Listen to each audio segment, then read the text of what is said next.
Ele tem, então, o que eu tenho? Eu tenho uma flecha que faz aquele sentido vertical aqui, horizontal, né? Faz, na verdade, esse movimento, e uma faz o movimento contrário. Eu fiz uma linha azul, para facilitar no desenho, ó, a linha azul, e eu tenho a linha preta. Até fiz colorido para ajudar, porque você olha no livro tá tudo preto e branco. Não sei se vai ajudar, mas vamos lá. A base da flecha significa o começo de um percurso. E a ponta é o seu fim. Ó, essa flechinha aqui embaixo, que ela vai até seu fim. A base da flecha significa o começo do percurso e a ponta é seu fim. Vocês reconhecerão aqui minha primeira linha, na qual a outra vem se conectar depois de haver atravessado 2 vezes. A linha preta, ela atravessa 2 vezes a linha azul. No ponto alfa e no ponto gama. Observo que vocês não devem confundir o que essas 2 linhas representavam anteriormente. Ou seja, o significante e o significado, que é ligeiramente diferente, pois agora nos colocamos inteiramente no plano do significante. Então, beleza. Então, isso é só o plano significante. Os efeitos sobre o significado estão em outro lugar. Não são diretamente representados. Beleza. Trata-se desse esquema de 2 estados ou funções que podemos aprender de uma sequência significante. Tá? Então, aquele esquema lá do a posteriori, significado, significado. Significante aqui, melhor, significante aqui é a linha, e quando você faz o laço, significado. Você faz um recorte aqui. Então, eu tenho aqui. A manga amarela é uma fruta deliciosa. Manga é fruta. A manga amarela da minha jaqueta verde é um outro significado. Beleza. O Lacan fala, mas não é isso, tá? A gente está falando da parte significante. Então, beleza. A primeira linha representa a cadeia significante na medida em que permanece inteiramente permeável aos efeitos propriamente significantes da metáfora e da metonímia. Metonímia como um sentido sempre que está além, né? Ou melhor, objeto sempre além, sempre perdido, e a metáfora dos sentidos que são criados. O que implica a atualização possível dos efeitos significantes em todos os níveis, inclusive no nível fonemático em particular. O elemento fonológico é, com efeito, aquilo que funda o trocadilho, o jogo de palavras. Em suma, está no significante aquilo com que nós, analistas, temos que jogar incessantemente.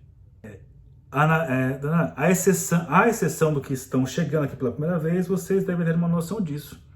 E é exatamente por essa razão que hoje começaremos a entrar no tema do inconsciente pela tirada espirituosa, ou Witz. Beleza. A outra linha, não é azul, agora é a preta, é a do discurso racional, na qual já está integrado um certo número de pontos de referência, de coisas fixas. Essas coisas, no caso, só podem ser estritamente apreendidas no nível dos empregos do significante, isto é, daquilo que concretamente, no uso do discurso, constitui pontos fixos. Como vocês sabem, eles estão muito longe de responder de forma unívoca a uma coisa. Aqui, ó, é nesse nível, muito precisamente, que se produz o famoso discurso vazio, do qual partiu um certo número de meus comentários sobre a função da fala e o campo da linguagem. Como vocês podem ver, portanto, esta linha é o discurso concreto do sujeito individual, daquele que fala e se faz ouvir. É o discurso que se pode gravar num disco. Ao passo que a primeira é tudo o que isso inclui como possibilidades de decomposição, de reinterpretação. Então, esse discurso aí preto é a fala vazia, você pode gravar. É uma fala individual, não serve para nada. Ele fala para você, ele fala no banheiro, ele fala no chuveiro, ele canta numa música e acabou. Agora, ao passo que a primeira linha, que é a azul aqui, é tudo que isso inclui como possibilidade de decomposição e reinterpretação, porque é isso que a gente faz na clínica, é decompor palavras, desmontar palavras e remontar palavras, é brincar de Lego. O trabalho do analista tem a ver com isso, fazer Lego das coisas, desmonta, remonta. Né? Por isso que insistem muito assim, da importância da poesia, o poeta sabe fazer isso, brincar de desmontar palavras, desmontar frase. Sabe quem faz isso muito bem? O Arnaldo Antunes. As músicas dele que ele vai desmontando, assim, é muito legal ele fazendo isso. Vale muito a pena retomar essas pessoas, assim. Então, possibilidade de decomposição, de reinterpretação, de ressonância e de efeitos metafórico e metonímico. Uma vai no sentido inverso da outra, pela simples razão de que elas deslizam uma sobre a outra. Mas uma corta a outra. E elas se cortam em dois pontos perfeitamente reconhecíveis. Nos pontos gama e no ponto gama e no ponto alfa. Marronzinho aí, ó. Né? Ponto 1, né, que diz aqui. Se partimos do discurso, o primeiro ponto em que ele encontra a cadeia propriamente significante é o que acabo de explicar do ponto de vista do significante, isto é, o feixe dos empregos. Vamos chamá-lo de código, no ponto marcado aqui com alfa. Acharam aí, ó, ponto 1, código, alfa. De certo, é preciso que o código esteja em algum lugar, para que possa haver audição no discurso. Esse código está muito evidentemente no grande outro, A. Então eu posso colocar aí junto com alfa o grande outro. O código aparece aí, né?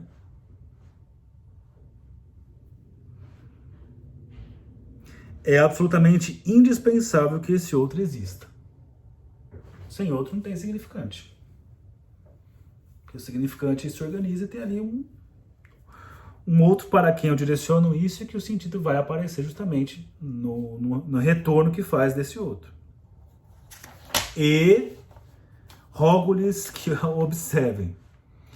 Não há nenhuma necessidade de chamá-lo por esse nome imbecil e delirante de consciência coletiva.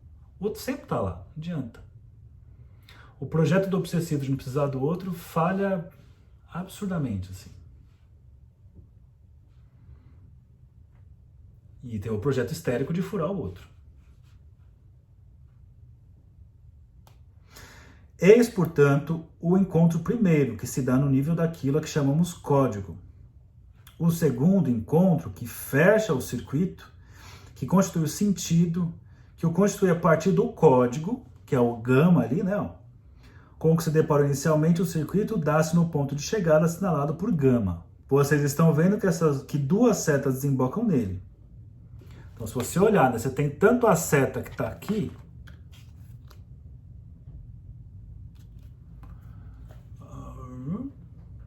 a seta que vem de cima e a seta que vem de baixo. Tem a seta que vem de cima, a seta que vem de baixo. Tem duas setas que dá no gama aí, tá vendo? Tem uma seta que vem aqui, as pretas, tá? Essa vermelha é uma setinha que eu fiz para nomear uma coisa. A seta preta de cima, a seta preta de baixo. Cadê? Então, o segundo encontro que fecha o circuito, vocês estão vendo que duas setas desembocam nele. Hoje vou dispensar-me de lhes dizer qual é a segunda. O resultado dessa conjunção do discurso com o significante, como suporte criador de sentido, é a mensagem. Então, no gama se produz a mensagem. No alfa, o código. E o código está ligado diretamente ao grande outro. Na mensagem vem à luz o sentido. Mas olha que triste que ele fala aqui, ó. Olha que bacana. A verdade que há por anunciar, se é que existe verdade, está ali.